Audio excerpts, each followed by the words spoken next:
92.3 FM Radio Manila, your favorite music video, Ka-Vibes. Andito na ang bagong baby ng bayan. Pero promise, hindi kita bibitawan. Andito na rin ang bagong magiging besi ng mga eaba na binitawan. Siyempre walang iba yan. Ang baby mo pagdating sa radyo, ang nag-iisang DJ main for the main event. Kaya naman samahan niyo ako hanggang 12 midnight tayo ngayong biyernes na ito.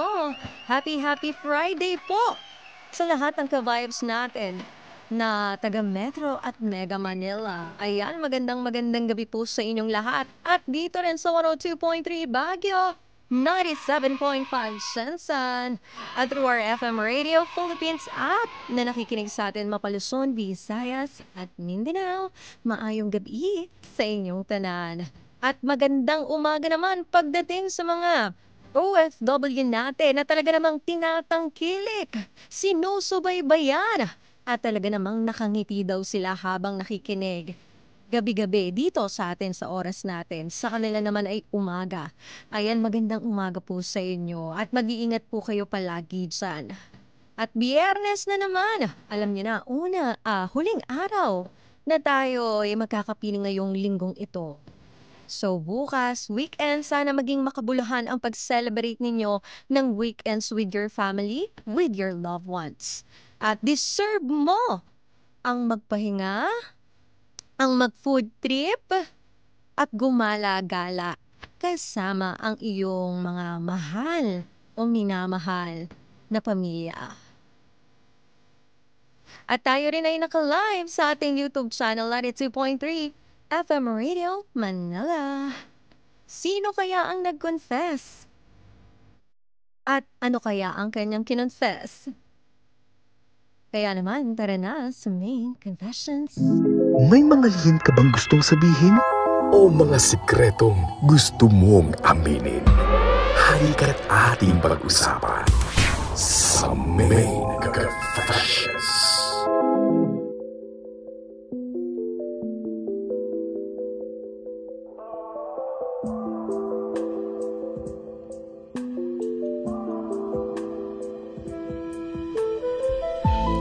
Dear DJ Main, itago mo na lang ako sa pangalang Renz, 26 years old, call center agent.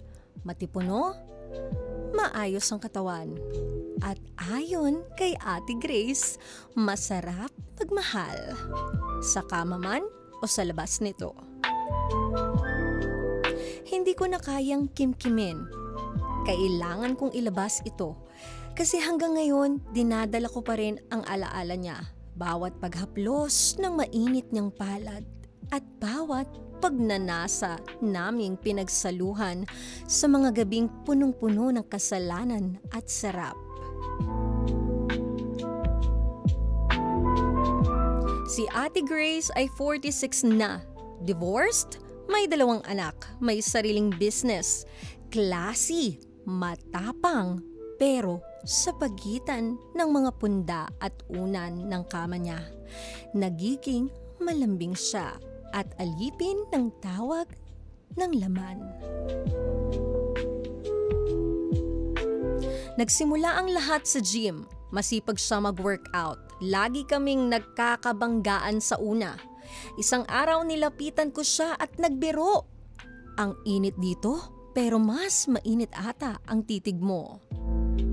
Natawa siya, pero ang mata niya hindi tumawa. Nanggigil, doon nagsimula ang lahat.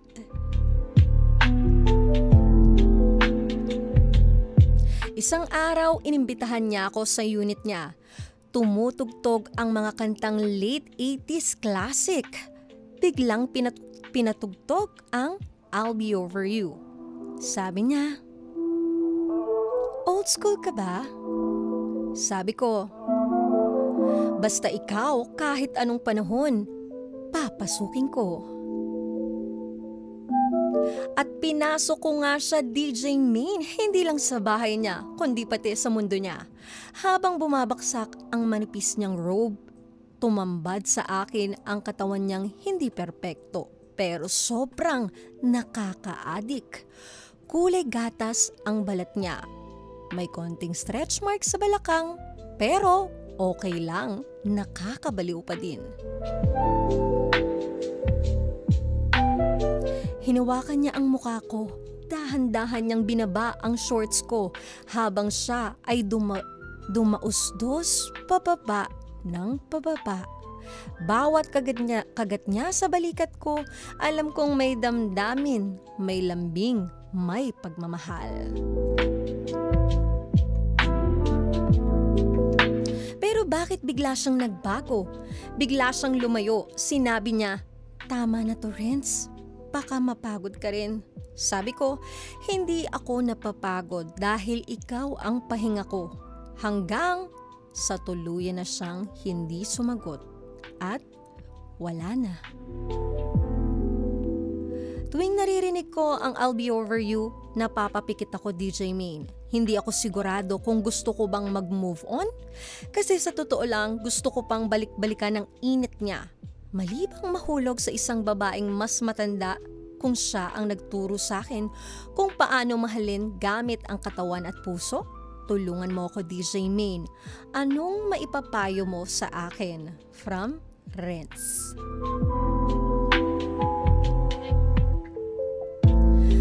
Grabe talaga ang pagmamahal. Talagang age doesn't matter. Ikaw ba, na in love ka na ba sa mas nakakatanda sa'yo? Kamusta naman ang inyong naging relasyon? Tumagal ba kayo? O ginost ka rin niya? Kaya naman pwede kayo magbigay ng inyong opinion dito kay Renz, especially yung mga ka-vibes at baby kong kalalakihan dyan, ha? Damayan nyo naman si Renz ngayong gabi. At live tayo dito sa ating YouTube channel 92.3 FM Radio Manila. Hindi ganyang kadali yung ganyang klase ng koneksyon. Hindi lang kasi physical. May emosyon ka ng nabuo, Renz. Yung nagsimula sa init ng katawan pero sa bandang huli, puso mo pala ang nasunog o nawasak. Hindi mali ang magmahal ng mas matanda sa'yo, whether lalaki pa yan or babae. Kasi ang pagmamahal ay hindi yan sinusukat sa edad, estado o buhay, o bilang ng stretch mark sa katawan. Sinusukat ito kung paano niya buksan ang sarili niya sa'yo, paano siya naging totoo. Katawan man yan, emosyon at kung minsan, pati yung mga sugat ng kahapon. Di ba ganoon naman tayo pag na-in-love tayo? Sa umpisa may wall. Pero kapag tayo ay naging kampante, naging komportable dun sa tao, kahit pa yung pinakapangit natin na kahapon, nasi-share natin. At yung flaws na meron tayo, hindi tayo nahihiyang ipakita sa kanila. Kasi alam natin na hindi tayo huhusgahan. Dahil nga tayo ay nagtiwala na dun sa tao. Pero rin sa bawat ugnayan may mga taong dumarating para lang ituro ang isang aral. Hindi para manatili. Change is constant. People come and go. Kaya nga sinasabi walang permanente. Tao man yan, bagay. Lahat aalis. Pero may magi-stay. Pero I think hindi ito si Ate Grace. Siguro dumating lang siya sa buhay mo para may ituro sa yung leksyon. Si Ate Grace ay maaring isa siya sa mga taong dumating para iparana sa iyo ang isang kakaibang pagmamahal.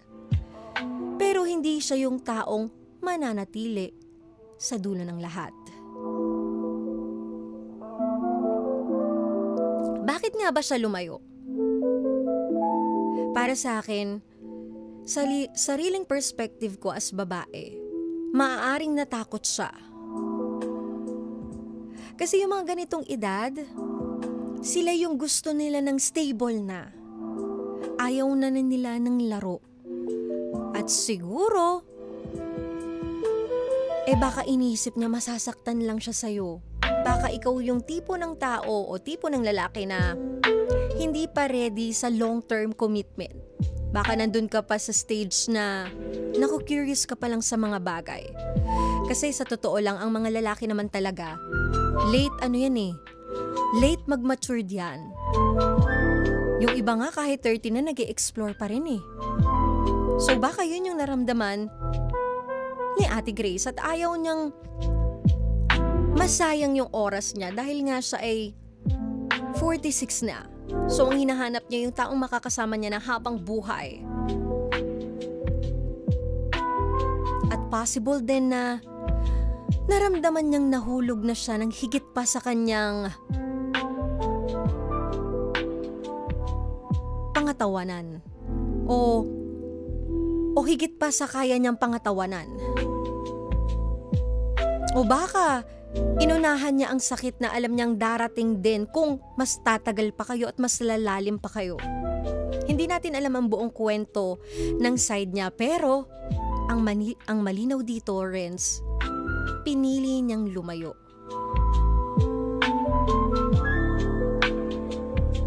Ito sabi ni William Mortel, yun nga ay may darating, may umalis, may mananatili at may di nagtatagal ng matagal. Pero at the right time, matatagpuan mo rin yung para sa'yo. In God's time. So wag mong madaliin. Lahat tayo dumadaan sa ganitong kasakit na parte ng relasyon. Lahat ng nakikilala natin, may baong leksyon para sa atin. Para pag dumating na yung taong para sa atin, tayo ay buong-buo na. Ang tanong mo, mali bang mahulog sa kanya? Hindi. Pero mali kung mag-i-stay ka sa pagkakabaon sa isang bagay na tapos na. Hindi mo naman kailangan kalimutan si Ate Grace, pero kailangan mong tanggapin na minsan ang mga taong nagbigay ng saya sa atin ay sila rin yung mga taong kailangan nating palayain. Hindi lahat ng nararamdaman ay kailangan ipaglaban. Hindi lahat ng laban ay dapat pinaglalaban. Lalo kung hindi naman worth it. Dahil minsan, ang tunay na pagmamahal ay yung kayang bumitaw para iligtas ang isa. At yun ang tunay na pagmamahal.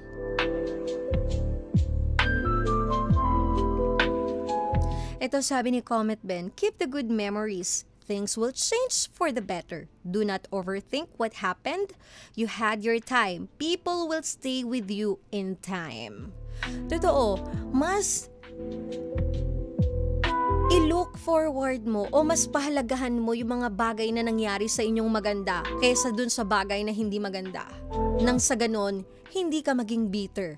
Nang sa ganon, maka-move on ka ng mas madali. Ma-accept mo lahat ng bagay. Kasi minsan dumarating tayo sa ganitong sitwasyon na tayo ay wasak na wasak, durog na durog. Mas nakafocus tayo dun sa sakit na nangyari. Nakakalimutan na natin yung good memories with that person. Na dapat yun yung maging inspirasyon natin para tumayo. Para mas maging buo ulit ang sarili natin. At huwag mong gawing sukatan ng halaga mo ang pagkawala niya. May mga taong aalis hindi dahil may mali sa'yo, kundi dahil may laban silang hindi mo kayang ipanalo para sa kanila. At choice nila yon. Because everything's na nangyayari sa atin, lahat na nangyayari sa atin, is choice yan. Magstay, choice yan. Mahalin ka, choice yan. Kilalanin ka, choice yan. So yun yung choice niya, ang lumayo sa'yo. At hindi lahat ng masarap ay dapat paulit-ulit balikan. Yes, masarap siya magmahal. Sa kama man o sa labas nito, pero sa bawat pagbalik sa nakaraan, inuulit mo rin ang sakit ng pagkawala niya. Paano ka mahihil niyan? Kung panay balik ka dun sa chapter na tapos na, instead, buksan mo ang susunod na chapter.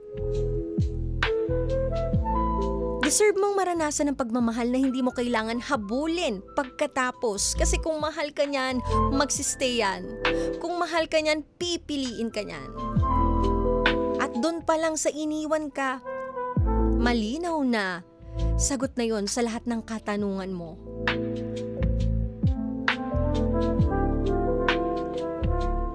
So ngayon, mag-move on ka. Mas bigyan mo ng time ang sarili mo. Kung mahal mo si Ate Grace, dapat mas mahalin mo ang sarili mo ngayon. Mas piliin mo ang sarili mo ngayon. Oo, mahirap tanggapin talaga. Pero mas mahirap kung araw-araw mong bubuhayin ang isang bagay na siya mismo ang piniling patayin. O e-end ang meron kayo. Ang alaala, andyan lang yan pero wag mo na sanang gawing mundo ang isang tao na tinalikuran ka na. Ang daming tao sa mundo na deserve ng pagmamahal mo at deserve ka at deserve mo rin.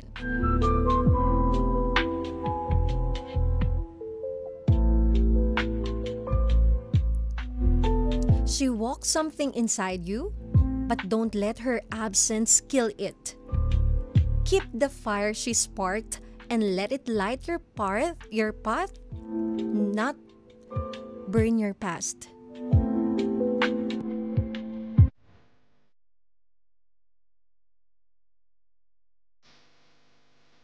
Yes, totoo yan, William Mortel. Sarili mo na bago ang iba. Sarili mo munang isalba mo nang sa ganon maisalba mo ang iba. Kasi pag inuna mong isalba yung iba, paano ka na? Lulubog ka.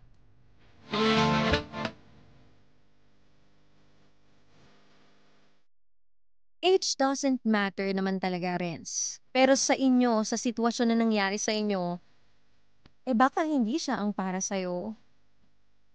At least kahit papaano, naging parte siya ng buhay mo. At in the future, I'm sure papasalamatan mo siya. Dahil sa kanya, naging matibay ka kung ano man yung natutunan mo sa relasyon na meron kayo. So, yun yung baunin mo. Maraming salamat, Renz, sa pag-share at pag-confess mo kay DJ Main.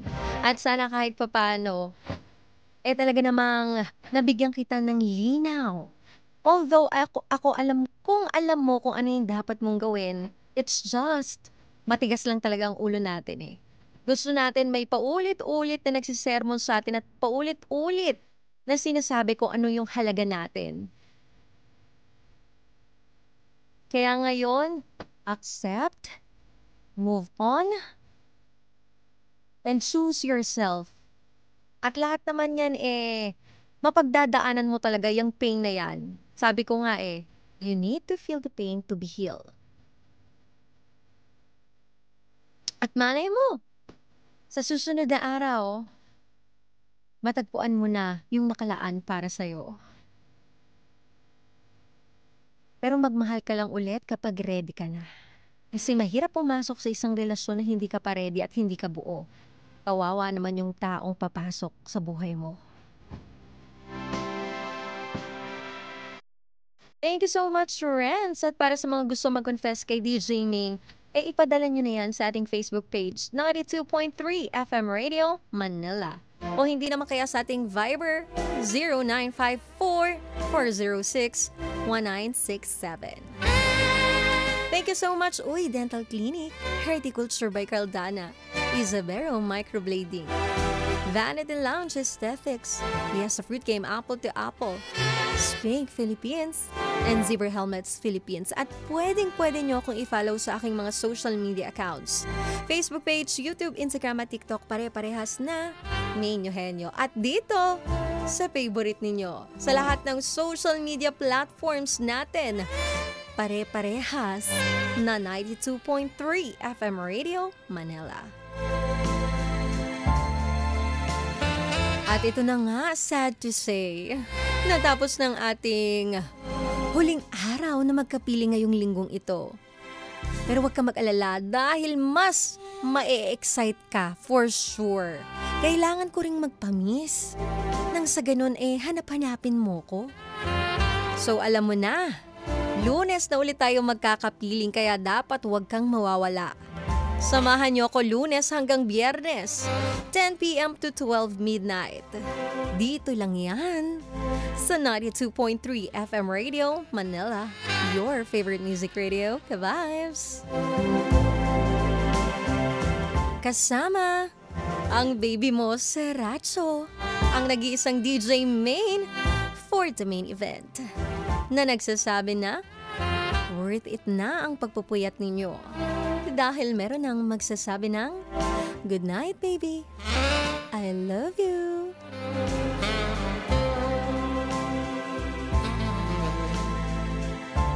Minsan, darating ang taong hindi mo inaasahan.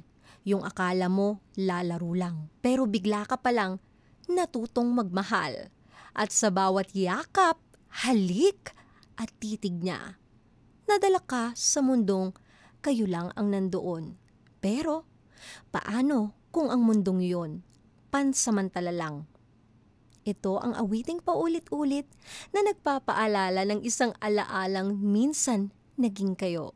Para sa iyo, Renz, at para sa lahat ng minsan naging bihag ng isang matamis pero masakit na pagmamahal, here's I'll Be Over You by Toto.